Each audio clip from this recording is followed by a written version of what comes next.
Assalamualaikum warahmatullahi wabarakatuh. Halo teman-teman, perkenalkan nama saya Laili Nur Hasanah. Bisa dipanggil Laili.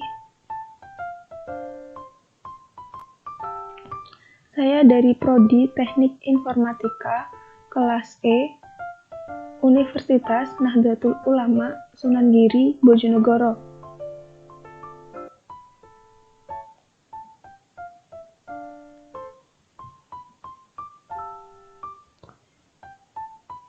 Di sini saya mendapatkan tugas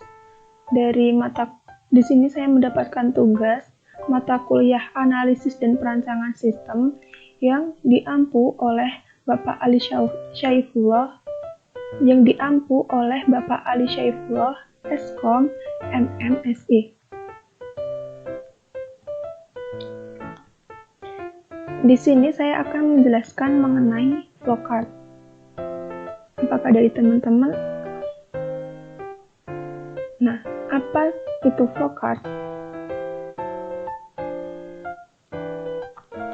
Flowchart atau diagram alir adalah suatu diagram yang mewakili algoritma, alur kerja atau proses yang menampilkan langkah-langkah dalam bentuk simbol-simbol grafis dan urutannya dihubungkan dengan panah.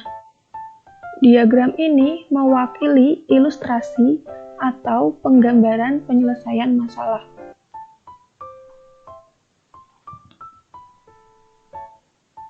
Fungsi dari flowchart. Pertama, menggambarkan urutan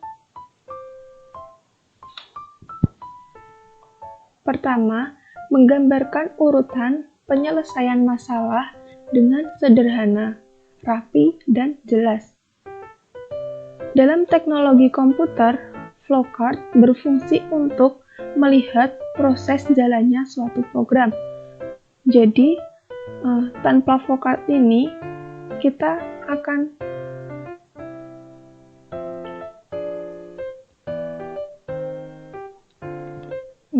di sini saya mempunyai contoh flowchart, yakni flowchart menghitung luas persegi panjang. Sebelumnya, kita akan menganalisis dulu sebelum kita membuat suatu flowchart. Yang pertama, kita melakukan analisis Yang pertama, inputan. Apa saja yang akan diinputkan dalam flowchart? Yang pertama, yakni dalam menghitung luas persegi panjang, pertama yang akan kita inputkan yakni panjangnya. Dan yang kedua, lebarnya. Jadi untuk panjangnya kita singkat menjadi P dan lebarnya kita singkat menjadi L. Terus yang kedua, untuk menghitung luas persegi panjang kita pasti memerlukan rumusnya. Jadi luas persegi panjang L sama dengan P kali L. Setelah itu baru kita buat flowchart-nya. Yang pertama kita buat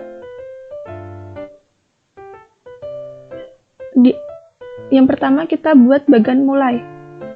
Setelah itu kita masukkan atau inputkan lebar.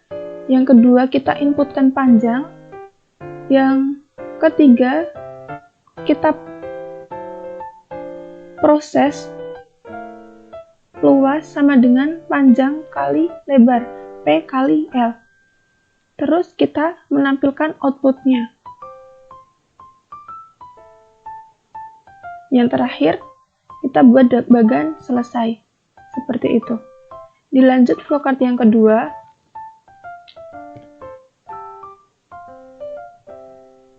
Nah, yang pertama kita analisis terlebih dahulu. Ada A sama dengan 1 dan B sama dengan 0.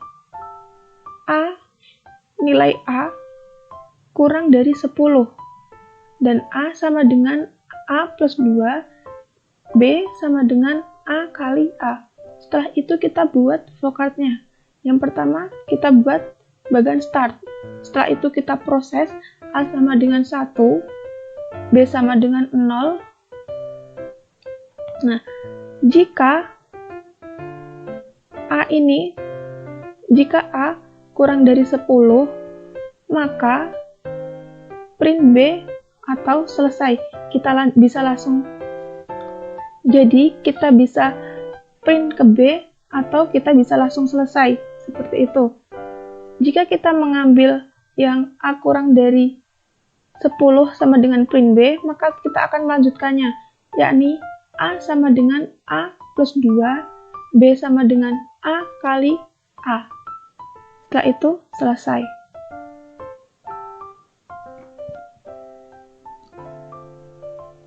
Dilanjut flowchart yang ketiga, yakni membuat copy. Bagaimana sih cara membuat copy?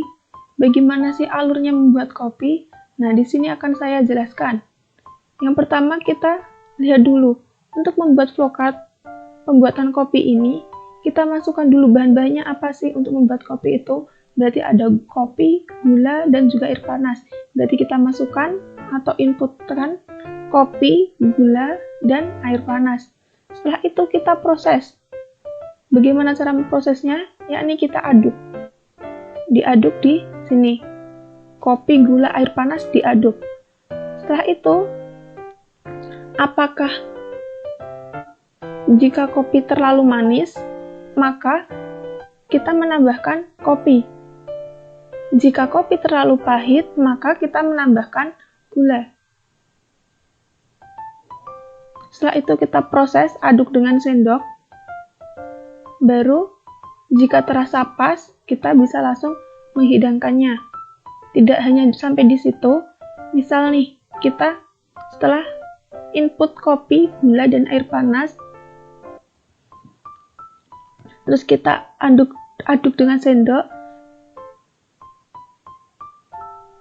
Jika terlalu manis atau pahit, kita sudah merasa pas, maka kita bisa langsung menghidangkannya. Seperti itu, selesai. Nah, dari saya itu aja. Sangat mudah kita memahami flowchart sebenarnya. Tapi saya juga agak bingung dalam menjelaskan flowchart ini. Cukup itu dari saya. Apabila ada yang kurang berkenan di hati, saya mohon maaf. Terima kasih. Wassalamualaikum warahmatullahi wabarakatuh.